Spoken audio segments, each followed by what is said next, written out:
Okay, dito na tayo mga boss. Ayan, magandang araw po sa inyo lahat mga boss. Andito po tayo sa San Esteban, ang Lawak Pangasinan Project. Ayan. Tara. Update po natin yung project dito mga boss. So, last na pumunta tayo rito, kasama natin si Mrs.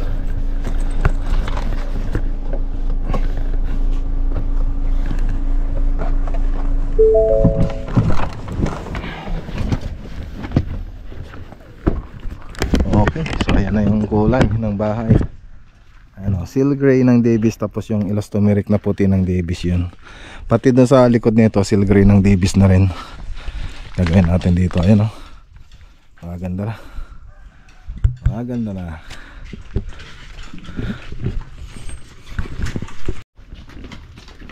Kain tayo mga boss. Ayan, may tanghong dito. Tahong. Tahong ni Carla. Tahong ni Carla.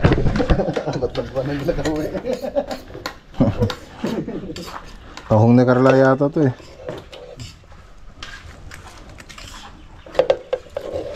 Ano? Ayan na yung ano, paborito ko, yung mga sunog, yung tutong.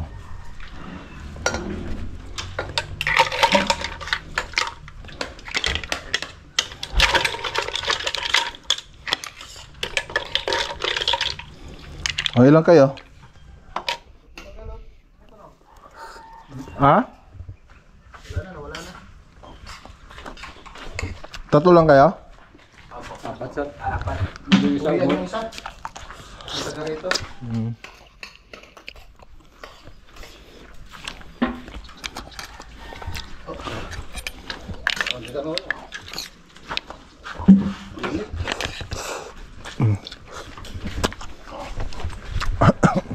Ano sabi nyo sir?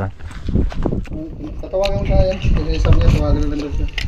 Hindi ka matinig ka. Pero dito sa gawa natin, ano sabi niya?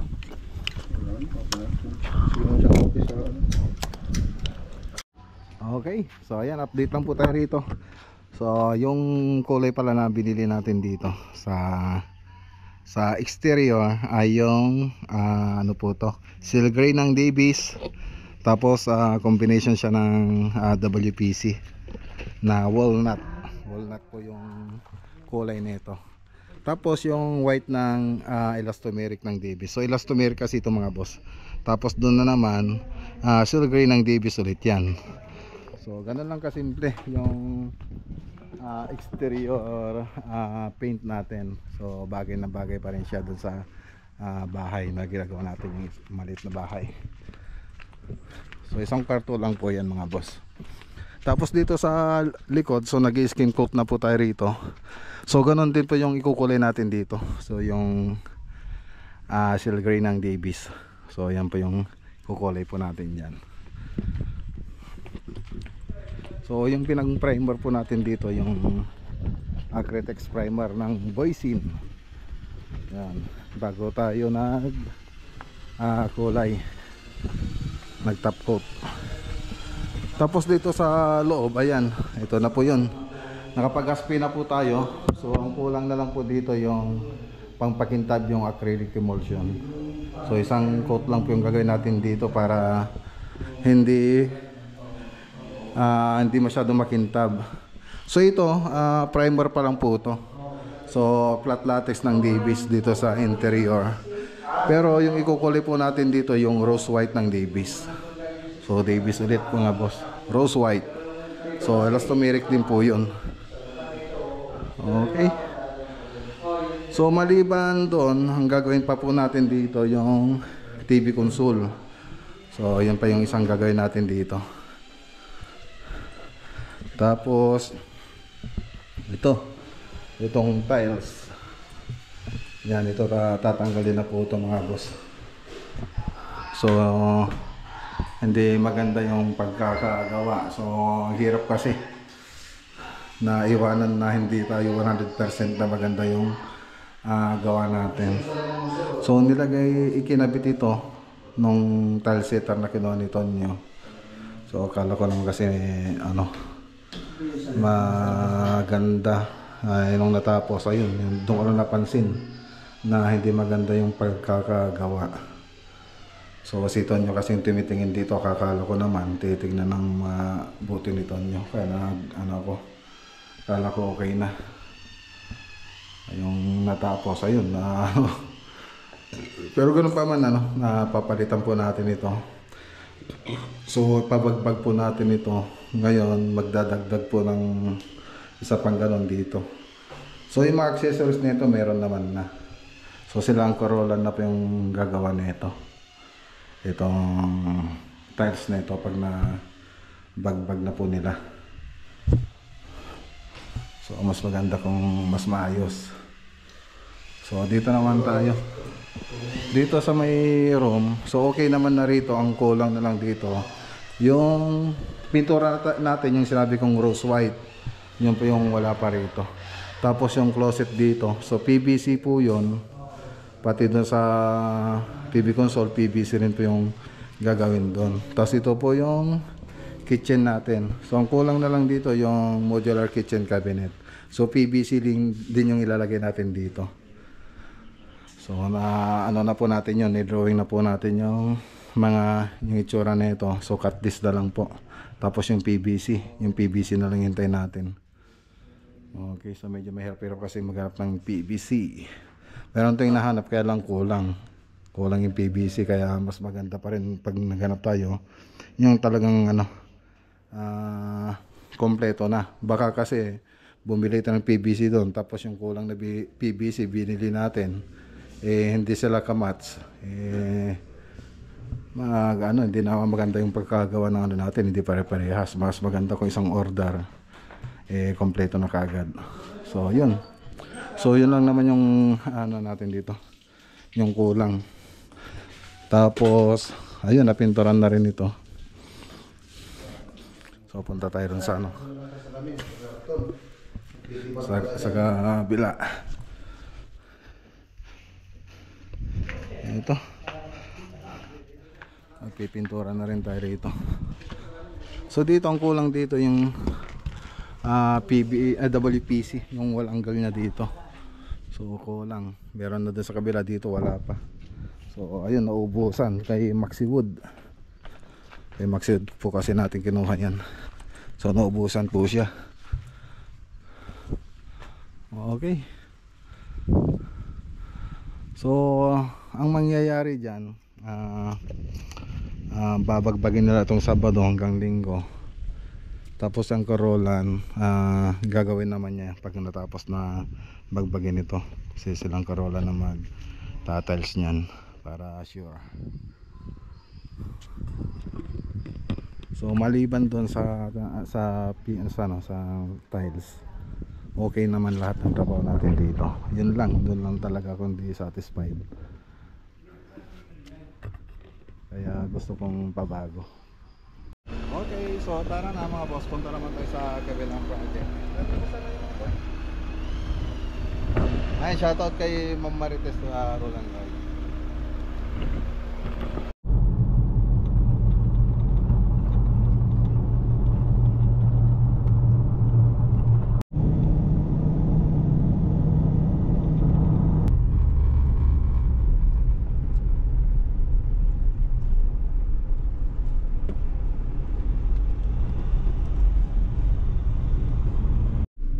Okay, so ayan, dito na tayo sa ano.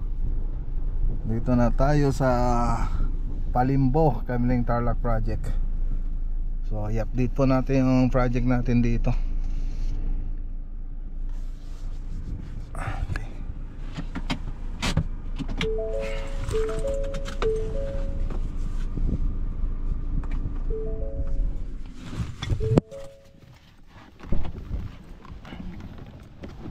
Okay. So ayan, shoutout kay Ma'am Telma de la Cruz Pastor. So update po natin yung project.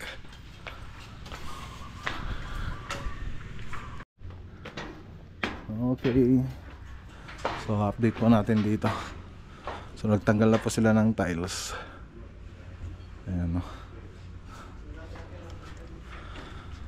So, dapat matanggal pa nila yan.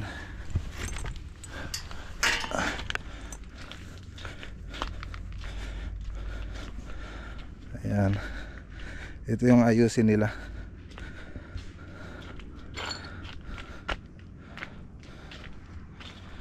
Ayusin po nila to.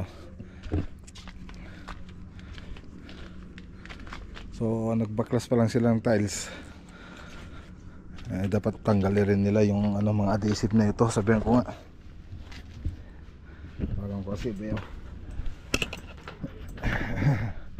So pag natapos na po natin ano yan, pag naayos na po nila din sa taas, pwede na po natin takpan ito kung sa baba.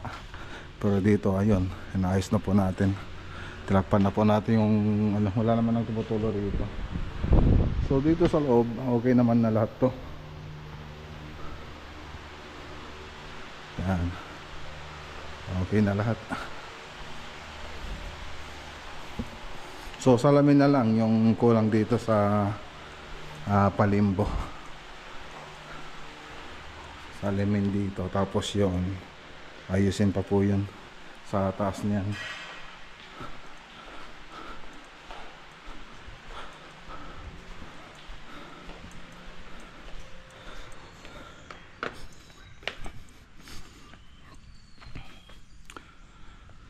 So dito nakapag primer na po tayo.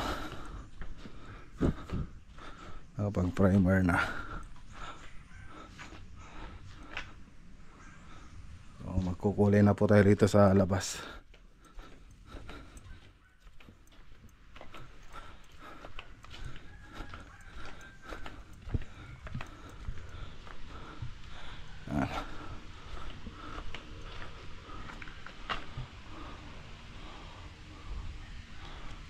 Okay.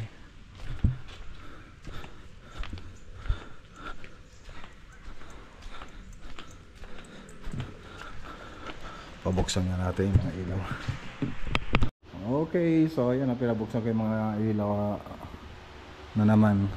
So dito may WPC pa po dito, ditong banda. Malalagyan pa po yan. Tapos tubular na WPC, andyan po siya. Tapos yung UV board, yung ganito. So meron din po doon. So lalagyan na po nila yan bukas. Tapos dito sa kabila, ayan, dito sa kabila mga boss, dito malalagyan din po ito, ditong banda, yung gitna na ito. So hindi lahat yan malalagyan. So may space po dyan, tsaka dito. So mapagigitnaan po siya nito. So ayan, kompleto na rin dito. Ang kulang na lang dito, yun, yung PVC na ganito. So ito na po yung sa may kwarto. Yan, okay na. Tapos dito, yan, ditong banda, yan, malalagyan po ng WPC. Jar! Ayusin mo to.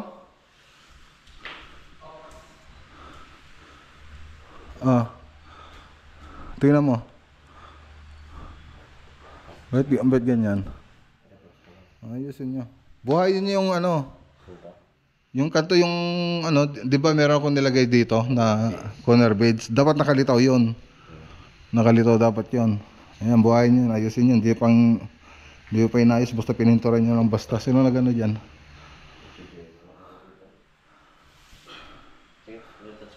Ayusin nyo, marami pa akong nakikita.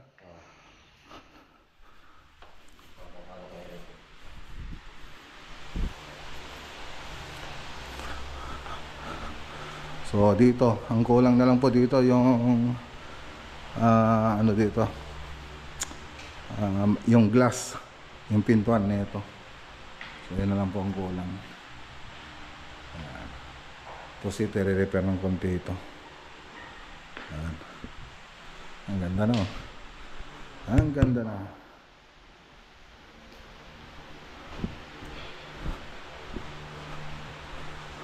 So dito ganun din yung WPC na lang kulang dito na tubular. So dito okay na rin dito. Ang laki. Nakakatakot. Kulay gold. Ayan o.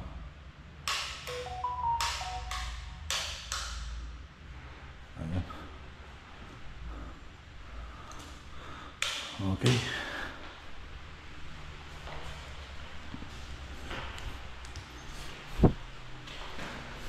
Daming ilaw pa na ito. So dito nakapaglinis na rin tayo rito. So nilagyan na po natin ibang gamit dito. Ayan o.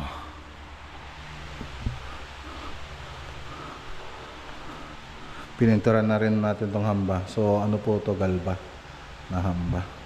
Yung ano po to, yung gloss it, yung water based na enamel. Ayan, yung sa second room to.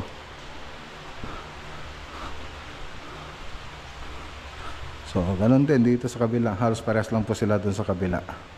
So WPC na lang kulang dyan para makompleto na. So para may close na po natin ito, para doon na tayo sa labas. Sa labas na po tayo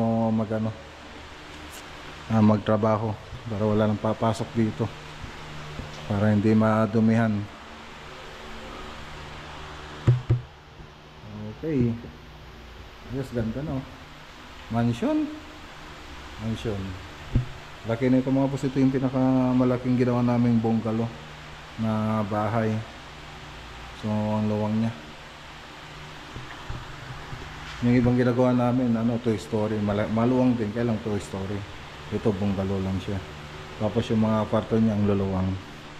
Ayan no. Parang isang bahay na rin yung tutusin mga boss eh. Lalo na dito sa may master bedroom. Para siyang bahay na to. Paluwang. Kasing laki yata ng bahay namin ito. Parang ganito. Parang mas malawang pa yata ito kaysa bahay namin. Yung sa bahay namin nasa 75 square meter lang. Parang mas malaki pa to. Mas malaki nga ito mga boss. Isang kwarto lang sa master bedroom. Laki. Hirap din maglinis nito pag ganito. Ang ano lang dito mga boss, walang tumitira. Nasa abroad po silang lahat. So meron naman yung nandito sa Pilipinas, ayaw din naman nilang tumira dito sa bahay nila. Mas gusto pa nilang tumira doon sa kabilang bahay. Ganda. Sa labas naman tayo. Ayun, mag-ano po tayo doon. Ano ba yun? Pintura na po sa labas. Yan po yung susunod natin. Ngayon dito mag-aspirin dito. Aspirin magitna na ito. Parang doon sa loob para termo sila. Okay, tara na.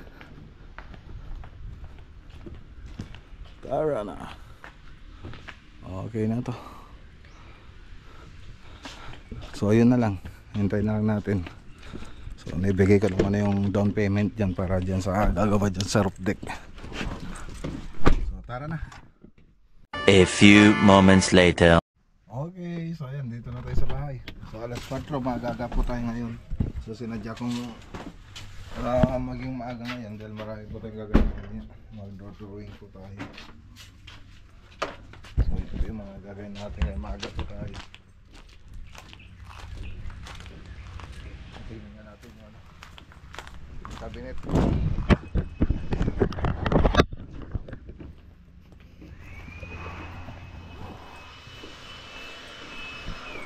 Ito yung pupunta kay si Raymando Fiesta.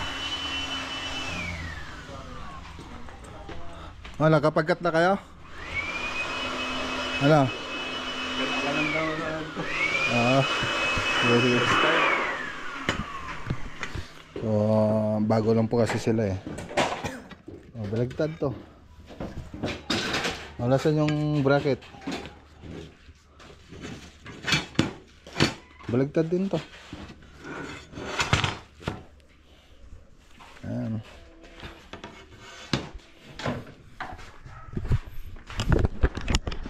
Ay, meron na pala dun.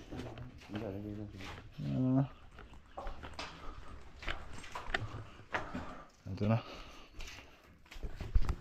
Ayan, nilagyan na lang ang kanal.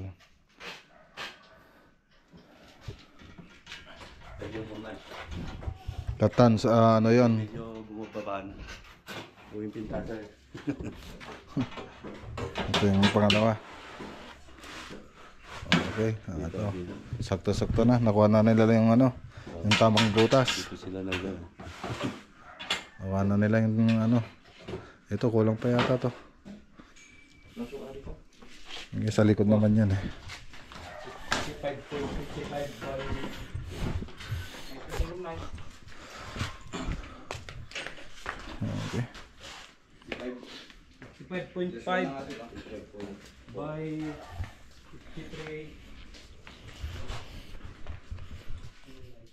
55.5.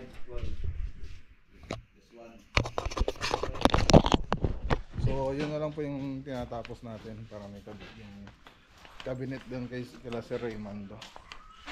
Okay, so yan lang muna mga boss. O, pahinga po tayo ng konti tapos mamaya, trabaho po tayo mamayang gabi. Okay, so magandang araw po sa inyo lahat at God bless.